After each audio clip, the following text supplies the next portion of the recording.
Welcome to the TMB podcast. I'm Abdullah, your host, and joining me today will be Ashraf, me. that's you. And we also have a special guest. Please introduce yourself, I'm Wei Song. Thank you for inviting me. Mr. Wei Song. This will be the first time joining us for the podcast. And today we'll be talking about whether we live in a simulation. So what is a simulation actually? Mr. Wei Song. Simulation. The idea is that the question is that are we living in a simulated world? Like, can we prove that we don't live in a simulated world? Are we really real? Like, what is the concept of real? So these are like a philosophical question that has been around since the ancient times. How ancient? Like, I think in Greek, the Greek has already wondered about this. Oh, is it? They knew about computers? Not really in the specific sense of computers, because they have no idea of computers at that point in time. But like, how do they prove that anything is real in the general sense? Okay, what do you think about it, Mr. Ashraf? So when I read this article for the first time about Oh, what article? the one that Hafiz sent us. Okay, so this there's this article by this author named Nick Bostrom, and it's titled "Are You Living in a Computer Simulation?" So this was the article that we read prior to discussing on the podcast. And to be honest, I have never ever encountered such a theory in my life. So this is something completely new to me, and I have absolutely no idea what to believe after reading that. All right. Yeah, so basically the entire premise of the article is that can we prove that we are not living in a simulation devised by a post-human race or post-human civilization who are simulating the lives of their ancestors. So are we here functioning on a whim of other people's actions and choices, or are we here on our own? And are we living in a reality that is fundamentally real, not one that is curated for us? So I feel like this topic has been raised by Wei Song when we had our own conversations before, but it's slightly different from what the article states, right? The article states that it's more of because we know, like because we have this knowledge of like computer simulations, that's why they have this theory that comes about. But like what you mentioned before, the history, like in ancient times, the Greeks have already talked about how we may be just living in a simulation. So do you agree more? Do you want to go the path of this computer simulation more, or shall we talk about it in general? Yeah, we can talk about this, because like actually Nick Bostrom is one of the first few. I would say like maybe he's this founder that is often quoted when people are talking about are we living in a computer simulation, because of the famous theories that he has proposed. I would think that it's quite possible, but it's also impossible to prove, in a sense that how do you really prove that you're not in a simulation? How do you really know how do you prove or disprove? It is the same question as like proving whether a divine being exists. As of our current technology, it's difficult to prove any of the theories. But from what he proposed is like, given the technological progress that humans have encountered, the exponential progress, it's possible that one day, given that even now how the graphics are getting better and better and everything looks so real, it could be possible that one day we could simulate entire universes. Then by then, if the entire universe can be simulated, then in the sense that you can also generate sentient beings inside the simulation of some sense, and they wouldn't be able to tell that they are in a simulation in the first place. So does it like delve into artificial intelligence as well, in a way? In a way, yes, because like as the paper also proposed, that you need to be able to simulate the philosophy of mind in some sense, like understanding how a mind works. And like I'm a proponent that sentience or the consciousness of human is actually born from the emergent property of our neural connections. So maybe one day, if we are advanced enough to be able to simulate individual neurons, perhaps we could simulate a human consciousness. That would involve molecular and nanotechnology, wouldn't it? Like the most basic form of artificial intelligence, like at the smallest quantum level. Well, it really depends on how the technology gets improved in the future. Like, do you really need like at a cell level to simulate a cell, or can you simulate a cell using a very large silicon substrate?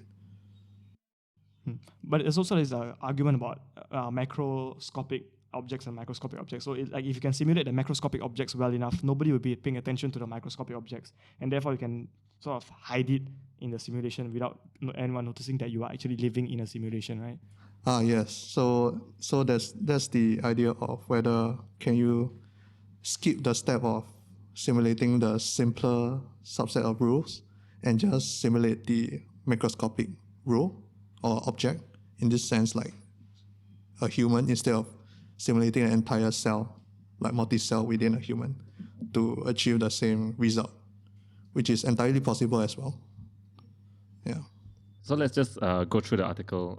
There's 3 propositions. So the article actually states that at least one of it is true. So the first one would be that the fraction of human-level civilizations that reach post-human stage is very close to 0. So there's a very low chance they will reach this level of post-human stage. So do you think... No inputs? I think this ties into the Fermi's paradox.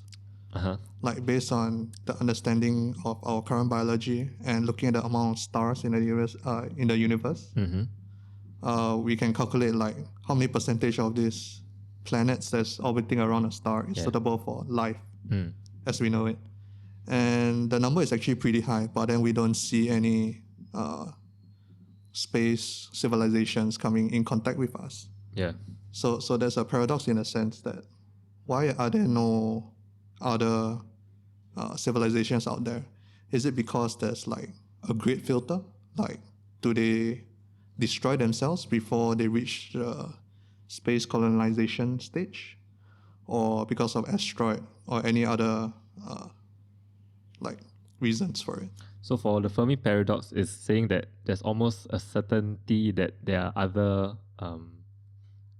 intelligent life out there, but somehow the paradox is because why are they not why are we not observing any of them, right? Yeah. So this is something that we can't see. So I think one of the reasons is because we also look for life as we understand it, like it requires water, requires oxygen, this kind of thing. We are not looking at life in a sense that what other things that they could use to survive. Like for example, some bacteria they use methane to survive. correct. Yeah, so we're not specifically looking at that. We are looking at life existing in As the we know it. paradigm that we are living in. Correct. Yeah. But I assume that this Fermi paradox also would say that I mean, if we look at life as we know it, there should be also other forms. I mean, life similar to us that should have evolved in the same way, right? If there's so many of them. Yeah. So it doesn't matter if there's methane-based life or water-based, carbon-based life. There should be at least one that Yeah, we will you're be right. able to You're right. detect. Since we are so arrogant to think that we are able to detect everything in the universe. Yeah. So anyways, going on to there's 2 more premises or 2 more propositions. The second one would be that the fraction of post-human civilizations that are interested in running ancestor simulations is very close to 0, meaning that our descendants have no interest in simulating us. Is that correct? Am I understanding this right? Yes, that's exactly what I understood from it as well. So means our life is so worthless that they don't want to simulate our lives. Okay, but if you think about it this way, right? Have we ever simulated the life of our ancestors? We have. We have, okay, not simulated, but we're trying to understand the lives of the past civilizations, right? Understanding it and simulating it is completely different thing. You are correct. But Yeah. also, right, in our lives now, we also do simulations to maybe study The Big Bang? Okay, the Big Bang. Okay, if more towards the human level, it would be like queuing up in theme parks or the crowd levels within shops or train stations, this kind of things. So we do simulations of people and our natures to sort of find out something that can help us in the future. So polarizing this, what's it called? Is it polarizing? If we think down this route, we should be able to say that our ancestors, our descendants, would want to simulate our lives to better their own lives, which would make this proposition true. But it says that it's almost 0 chance, right? Yeah. So, any thoughts about this? I personally don't really believe in that proposition. I don't think it's quite plausible. But there's there's a third proposition as well, right? Okay. I also disagree with like. Come on, it's so interesting. We could be simulated. Okay, the third proposition is that the fraction of all people with our kind of experiences that are living in the simulation is very close to 1, which means that Which means that people with similar life experiences will think the same way, act the same way, behave the same way. yeah. So what does that mean? So that means that, let's say you and I, we grow up in the same neighborhood, Yes. we go to the same schools, Uh-huh. we take the same subjects, That's right. we play the same sports, Correct. we eat the same food. Uh-huh. We are going to have a very similar worldview That's right. to each other. So in that sense, the simulation is that it makes sense in that proposition that we two will think in a very similar way because of the experiences that we have experienced together. I don't actually understand like the proposition in the sense that logic behind it, because I think that you can actually just simulate the past to get a better understanding of how the past was, so that you don't repeat the same mistakes. So that's more of proposition 2, right? Yeah. Actually. So let's take a step back from this article because it may be not so relevant to our opinions regarding simulations. Mr. Wei Song, what do you think about us living in a simulation? Why do you think that, as you mentioned before, the afterlife, if we think of the simulation as like this life is a simulation, the afterlife is like looking at our simulation back, like of how good we do or whatever. So why do you think this is not possible? Do you think it's not possible actually? Yeah, I have the personal view that whatever we experience is due to like our consciousness, which is part of our brain. Uh-huh. So let's say if we die, the brain is gone, the substrate is gone, so you cease to exist. Okay. So you won't be able to reflect on your past because you won't be able to access like all the data that you generated Correct. if you're in a simulation. Yeah. So because of this, you think that our life is not a simulation, right? Because there won't be any point of our life being a simulation if you cannot access our simulated life. I think the idea of the life being a simulation is just the idea of question of like what is real. Like even if it's a simulation, it actually doesn't really affect what we do and how we do things. It's more about how you can live the best in the now. Yeah, because you can't really do anything about it. It's out of your control. Even if you accept that it's a simulation. Okay, so whether you believe whether our life is a simulation or not wouldn't affect what you do now. Yes. Unless you're trying to argue for the sense that do we really have a free will, then that's another question. Okay, so before we step into the free will portion of our discussion, which I don't think we want to discuss today, but so let's say, okay, why do you think that our life could be a simulation? Like, why do you even think of this question whether we live in a simulation? Since you say that knowing or not knowing doesn't affect you, then why do you think we live in a simulation? I just have the like fascination about like the reality itself. How do you know what's real? And looking at like physics and the discovery they made so far, we haven't really proved that whether there's like a quantized unit of space-time, like whether there's a limit to how small you can go. Currently, the defined smallest unit you can go is the Planck length. Uh-huh. But what really happens down there, no one really knows. So they're still discovering, and because of all this discovery, there's also like possible theories saying that we could be living in a holographic simulation of like a black hole. All right. Do you want to explain about that, or let's just take it as it is? I'm not the expert in this field, so Okay, it's quite hard for me so to we're gonna take it as it is. yeah just take it as it is. Holographic simulation of a black hole. Yeah, like a holographic projection Projection. of all the data that's went in. All right. Yeah, and also I'm like a view of like personal view of nihilism, so I don't believe there's any real meaning in life. So this is more of like just introspection, thinking that the like life is just could be a simulation. It'll be fun if we could find a way to find a glitch or exploit it in some way. it could be an interesting proposition as well. Okay, speaking about glitches, right? I was going to ask the question about this. So if we are living in a simulation, right, there are bound to be some sort of glitches that we can observe, right? So do you think that there are any glitches that we can observe on Earth or anything that in your life that could you can point to as evidence that, okay, we could possibly be living in a simulation? No, I don't. So if we could ever find one, then that would be really interesting. Okay, so I would think that, okay, maybe I've seen this on an Ask Reddit thread or something. Like, have you seen any glitches in the simulation in your own life? So, from what you said, you have never experienced this before. No, how do you define a glitch? Ashraf, what about you? Okay, I think I have one example, but I don't know whether it's a really good example. Like, for example, it. déjà vu. Oh, Something jamais vu, that- déjà vu. Déjà vu, like experiencing like you do something that you've already felt like you've experienced before. So déjà vu is a French word that means see again. Yeah, so it's like you are reliving a memory that you've already experienced. So I think that in that sense, that it could be a glitch, or maybe a geographical glitch, like the Bermuda Triangle, where apparently magnets do not work anymore. Not true, but okay. I mean that's Okay, why. like the idea of Bermuda Triangle, that there are certain geographical locations where the magnets don't work. Okay, yes. So you would say that this kind of glitches in the world, including deja vu, is part of the glitches in the simulation. Possibly. Any personal experiences? Not that I can think of. All right. Yeah. Okay, nothing about you ending up in saxophone instead of French horn? No, nothing. Okay, what about you, Wei Song? Totally zero nilch, like nilch? Nil. Zilch? No, I actually never wondered about finding glitches.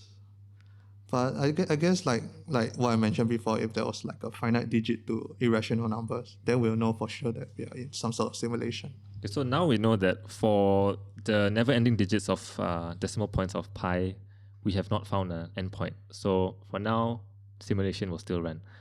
But what if you see something? So in the universe, we have laws of physics. We have certain laws that we have to follow. So I'm guessing if you see or observe anything that is against these laws, then it will be considered a glitch. Do you agree with that? No, I think that will just mean that we have not described the entire laws of physics well enough, because currently we don't even have a theory of everything. Okay. So we couldn't know for sure that we have discovered everything. That's a good point. So because we have not fully understood the universe, then any glitches that we see in a physical sense wouldn't be considered a glitch. Yeah. Okay, so one more thing. What about coincidences? Like what? So let's say you go to a university. Let's not mention our university for any. Okay, anyways, PDPA. So like let's say you're thinking about someone you were thinking of meeting, but you will have a very low chance of meeting this person because maybe that person is not in the same uni or not in the same course or whatever. And then suddenly that person just appears in front of you and comes up to you and talks to you. But there wouldn't be any chance because you are not friends with that person or anything. But that chance just comes up. Then would you would you consider that a coincidence? That's oddly specific, but yeah, sure. That can be a coincidence. That's the first thing that came to mind. So yeah, so you'll take that as a coincidence, right? Yes, only because we are humans, so our fallible human minds think that this is a coincidence in the sense that how could this even be possible? But it's only because that we do not have perfect information. So yeah, I think Ashraf will be quite familiar with the idea of perfect information in economics on game theory. Yeah, so because we don't have perfect information, we think that this is like a coincidence. But actually, if you were to track the other person's perspective, perhaps it will be almost 100% likely that you guys will meet in the same supermarket and talk to each other. Okay, so what you were saying was about the finite chance that this meeting to be able to occur. So definitely you can say it's a coincidence, but definitely there's a finite chance. It's not like an infinite chance, right? Yeah, it's because like we don't have information of the other person, so we think that we rationalize it as a coincidence. Right.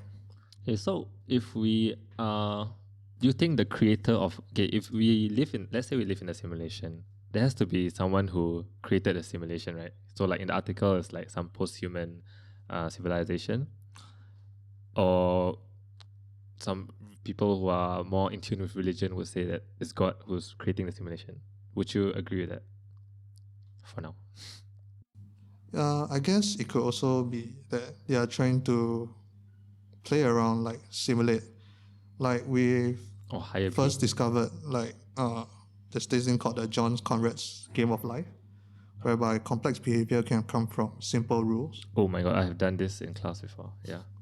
Yeah, so yeah, we could be just a simulation by a post-human being that, or a divine being that they're just trying to see what happens if they set these like common rules. Like we have scientists actually found like there must be a specific value for certain constants in the universe Yeah. for our universe to exist. Mm-hmm. Even if just a little bit of deviation, our universe will collapse by itself.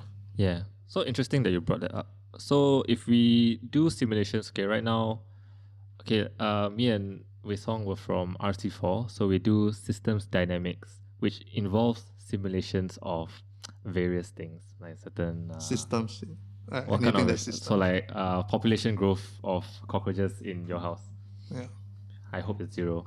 But anyways, when you make this kind of simulations, you have to have some parameters that you will have. You cannot copy these parameters from wholesale from Google or whatever. You have to find out these parameters somehow through experiments or whatever.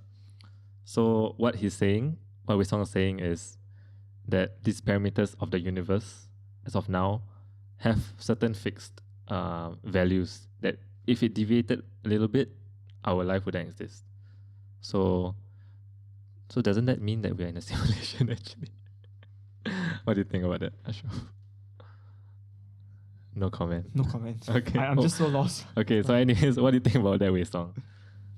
I think if you want to think that there's evidence of our life as a simulation, that could be possible.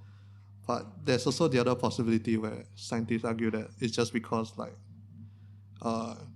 actually all the possibilities happen. Like maybe there's a multiverse out there, Multiverse. and each universe is actually the different possible values of all these constants. It's just because ours is just right. Therefore, our universe existed, and for us, existed long enough for humans to evolve and now try to question about their own reality. So this also ties into the idea of the strong entropic principle. It's only we exist only because the circumstances allows us to exist. So strong what principle? Entropic. Strong entropic principle. Entropy as in disorder. No, entropic as in human. In Oh, Yeah. anthropic. yeah, With the entropic. THR. Yes, my pronunciations. Oh, Quite sorry. Maybe it's my understanding. So if you say this, then doesn't it mean that okay? So you're saying that our life is just like in a 1 trillion thousand chance of existing. So because we exist in this universe, therefore, like it just happened because we are lucky lah, something like that. But doesn't that make it also okay? So it could still be a simulation. You're right. It could be, but like, yeah, So only because we are like intelligent and sentient, therefore we can speak about this now. yeah, But there could be the chance of many millions of universes that are already simulated, but there's no observer. So, and we can't even interact with them. So Yeah. so it doesn't matter. Interesting. Okay, but if we go back to the Fermi paradox, this simulation actually produced other life, but it's just that we don't interact with them. or it could be that it just happens that our Earth has the right amount of everything for life to evolve so far. So this simulation that could create the Earth and not any other observable other Earths, just occurred in this one simulation. So doesn't that make this simulation even more improbable? So what you're saying, right? the probability of life occurring in this simulation is like this, like we created the Earth. But if we also created the Earth, there should also be the existence of other like Earths, but there isn't, or there isn't anything that's observable. So that just comes to the argument of we are just too dumb to observe other people, other sentient life, or that we are just the only one in this simulated universe, right? Actually, I have a question, right? Could it also be possible that it's just that the factor of time is that we are existing now in this time, right? But the reason why we cannot observe other life is because they existed at a time before us, or they will exist at a time after us. Or at the same time, but then because of the long distance relationships, we cannot observe it now. Okay, sorry, that's just sorry. Yes, I get your point. Yeah. Could be also. Because could if be. you think about it, the universe is like 13 over billion years old. Why are we only existing now? Yeah, When we you're could have right. existed any time in the last 13.5 billion years. Why are the dinosaurs not smart enough to think about all this, right? Yeah. So we have a podcast in this house. You're correct. Okay. So that's the end of our non-conclusive argument about whether we live in a simulation. Do you have any other inputs, Mr. Wei Song? No, I think we have a good discussion today on a wide variety of ideas that we Ashraf? never delved deep into. Yes, Yeah. correct. We don't want to go too deep into it. Yeah, Ashraf, I think that's good for today. okay, any math equations you want to discuss today? Not at the moment.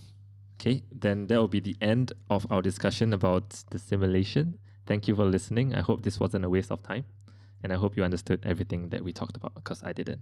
Thank you very much. Bye-bye. Bye.